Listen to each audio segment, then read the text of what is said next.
안녕하세요. 오늘은 자유의지에 대해서 이야기해 보려 합니다. 사전적 의미로는 자신의 행동과 결정을 스스로 조절, 통제할 수 있는 힘, 능력이다라고 정의를 하고 있습니다. 우리가 세상을 살아가면서 어떤 것을 결정하고 어떤 것을 하고자 할 때 우리 스스로 하게 되는 것들을 자유의지라고 많이 표현하게 되는데요. 그거는 세상 살아갈 때 쓰는 표현이 아닌가 합니다.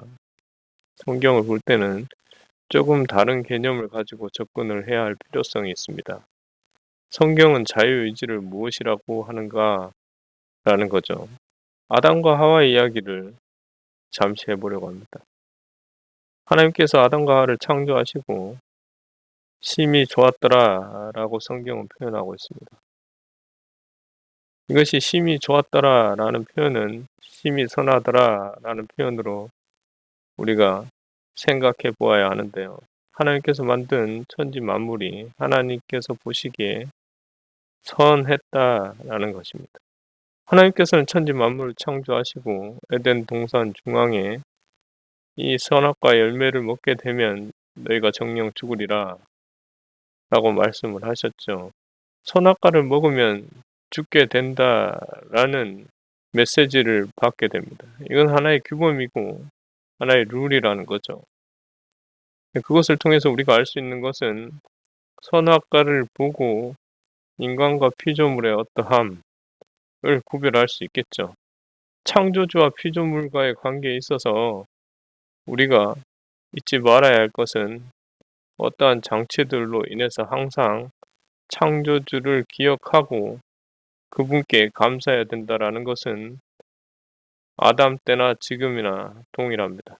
아담과 하와가 가졌던 의지, 선한 상태에서 선악과를 먹을 수 있는 것, 선악과를 선택할 수 있는 것, 이것을 성경은 자유의지라고 이름합니다.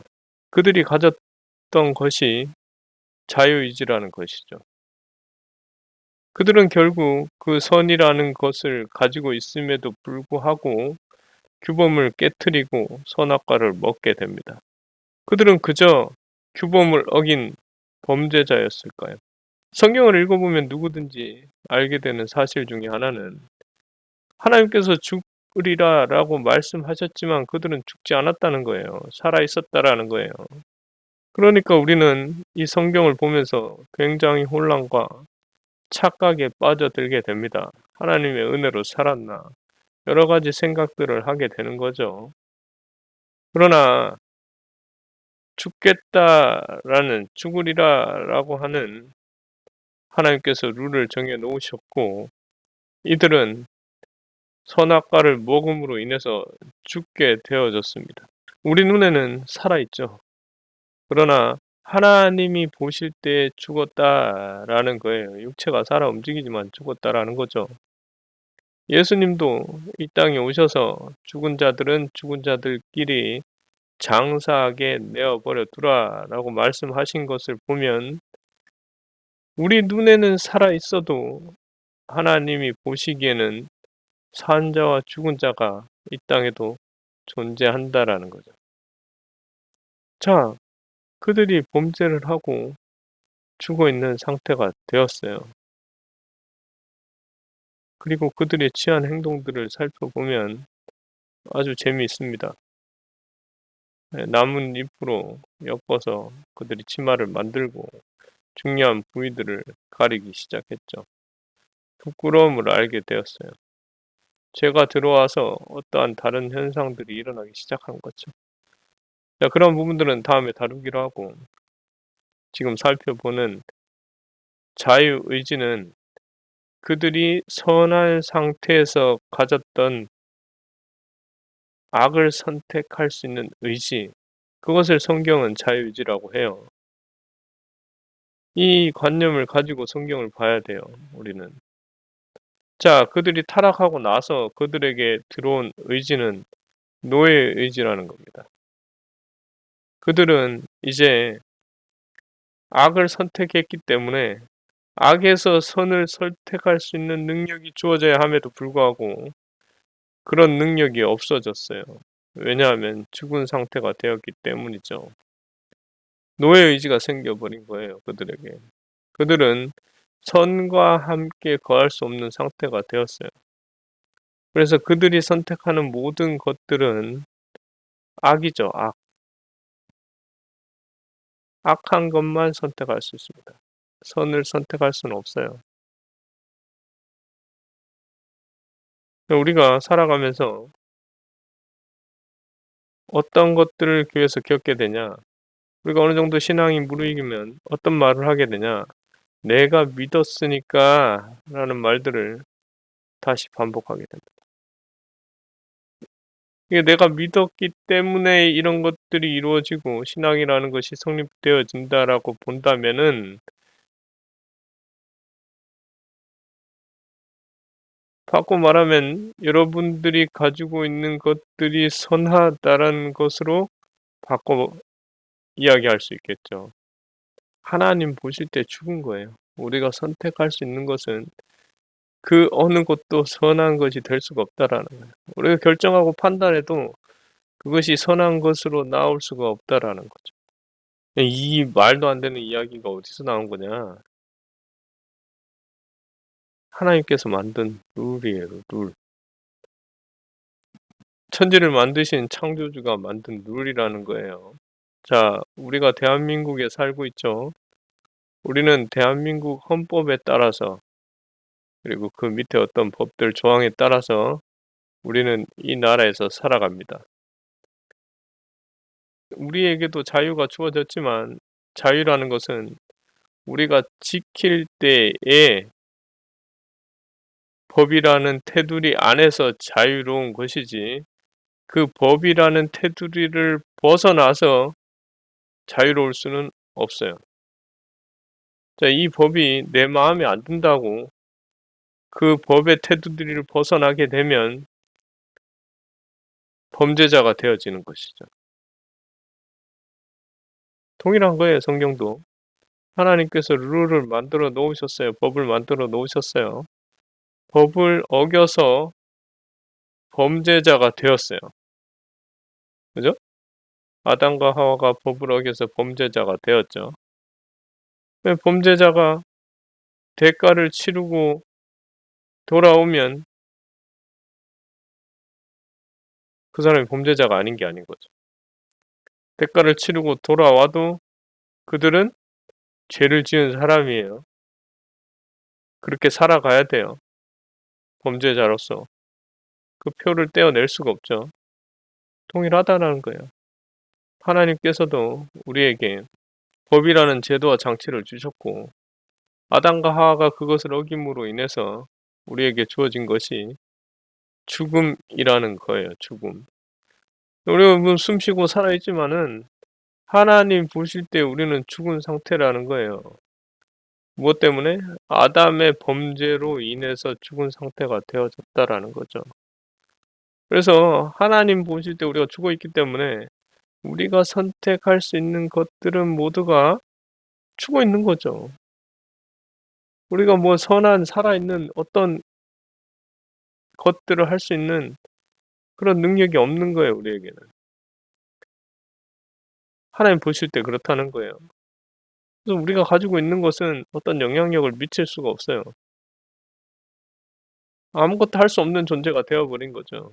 우리가 이 세상의 어떤 자유의지의 관념을 가지고 우리가 무언가를 자꾸 교회에서 선택하게 되고 무엇을 하게 된다라고 생각하게 되면 참 이상한 결론이 도출되는 거죠. 이 교회가 내가 있어야 돌아간다. 혹은 내가 헌금 내니까 이 교회가 돌아간다. 이렇게 이야기를 하게 된다라는 거죠. 재밌는 이야기지만 이제 하나님께서 룰을 그렇게 정해 놓으셨기 때문에 우리가 무엇을 하든 어떻게 하든 우리는 하나님을 믿지 않으면 자, 이 세상 사람들이 예수 그리스도를 믿지 않으면 그들은 아담 때문에 죽어 있는 상태인 거예요. 그들이 선택하고 말고를 떠나서 그냥 죽어 있는 상태인 거예요. 자, 죽어 있는 상태인 사람이 선을 행합니다. 선한 행동들을 해요. 활동들을 하고 여러 구제를 하고 그렇게 살아요. 어느 누가 봐도 이 사람은 법 없이도 살 사람이에요. 근데 이 사람은 구원받지 못해요. 이 말도 안 되는 게 어딨냐. 왜 선하게 사는데 구원받지 못하는가. 이 룰이라는 거에서 앞에 말씀드린 거에서 하나님께서 정해놓은 규칙, 규율에 뭐라고 되어 있냐면 말씀드린 대로 범죄자인 거예요. 범죄자. 범죄에서 범죄자가 아니라 아담이 선택한 결과에 의해서 범죄자가 되었다라는 거예요. 온 인류가 아담이 가졌던 자유의지 때문에 우리는 노예의지를 갖고 살아가는 사람들이 된 거죠. 우린 더 이상 말도 안 되는 이야기라고 사람들이 많이 하죠. 저렇게 선하게 사는데 저 사람이 구원을 받을 수 없다. 천국을 갈 수 없다. 그런데 믿는 자가 악하게 살아간다. 그런데 그는 천국을 간다? 이것도 재밌는 이야기죠. 믿는데 악하게 살아요. 성경대로 보자면은 믿는 자는 사랑하며 살아야 돼요. 근데 악하게 살아요. 그 자는 천국을 가요. 왜? 예수를 믿기 때문에. 근데 우리가 여기서 놓치는 게 하나가 있죠. 자, 저는 교회를 다니는 사람들을 종교인과 신앙인으로 나눕니다. 종교인은 give and take예요. 내가 준 만큼 돌려받거나 준 것보다 더 돌려받거나 라는 목적 하나를 가지고 다닌다는 거죠. 자, 뭐 어떤 것이든 간에 돌려받는 게 목적이에요. 그리고 그렇게 기도를 하고 그렇게 종교 생활을 하죠. 그러면 신앙생활은 어떠한가? 신앙생활은 어떠한 것들을 돌려받는 목적이 아니에요. 목적 자체가 달라요. 그분이 원하는 삶을 살아가는 거예요. 하나님께서 원하시는 삶을 살아가는 거예요. 이거는 뭐 돈하고 무관할 수도 있죠. 돈을 많이 벌고 부하게 되고 이런 문제가 아니에요. 11조 많이 내니까 부가 따라왔더라. 내가 신앙생활 잘하니까 하나님께서 나를 부하게 해주시더라. 이런 거하고는 아무 상관이 없어요. 그러면 안 믿어도 잘 사는 사람들은 뭐예요? 믿어도 못 사는 사람들은 뭐예요? 이상한 논리가 되어버리죠. 세상에서 잘 살고 못 살고가 신앙생활을 하는 어떤 잘하고 못하고의 척도가 될 수가 없다라는 거예요. 자, 우리가 자유의지를 성경에 대입을 해야 되고 이 아담이 가졌던 자유의지를 대입해서 읽으셔야 되고 우리가 가지고 있는 것이 노예의지다라는 것을 대입해서 읽으셔야 돼요. 성경을. 그리고 우리의 삶에도 우리가 가진 것이 노예의지다라는 개념 자체가 우리에게 있어야 돼요. 그래야만 우리가 바르게 신앙생활을 할 수가 있어요. 자, 그러면은 우리가 예수 그리스도를 믿게 되었는데 어떻게 해야 선을 할 수가 있는가, 선행을 할 수가 있는가 라는 의문들이 주어질 거예요. 우리의 삶에.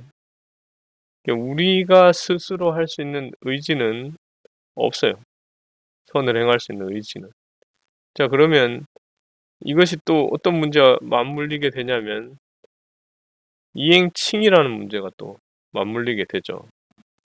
내가 선을 행할 수 있게 되면 내가 행함으로 인해서 구원을 누리는 이 부분과 맞물리게 됩니다. 그래서 영원히 우리가 하는 것들에 있어서 선이라는 것은 우리를 통해서 나갈 수가 없어요. 아담의 타락 이후로는. 할 수가 없는 부분이에요. 그래서 누가 오시냐면 우리 안에 예수님, 성령님이 오시죠. 그래서 그분들로 인하여서 우리가 하는 것처럼 보여지는 것, 선을 행하는 것처럼 보여지는 것, 이것은 가능하다라는 거예요. 우리가 하는 게 아니죠. 그래서 예수님께서 오시는 것이고, 우리가 하지 않아야 이것이 의미가 있습니다. 우리 안에 예수님께서 하셔야 돼요. 신학적인 부분들로 살펴보려면 우리가 조금 깊이 있게 이야기를 나눌 시간들이 필요해요. 그런 부분들은 제가 다시 한번 작성을 한번 해볼게요. 영상으로. 시청해 주셔서 감사합니다.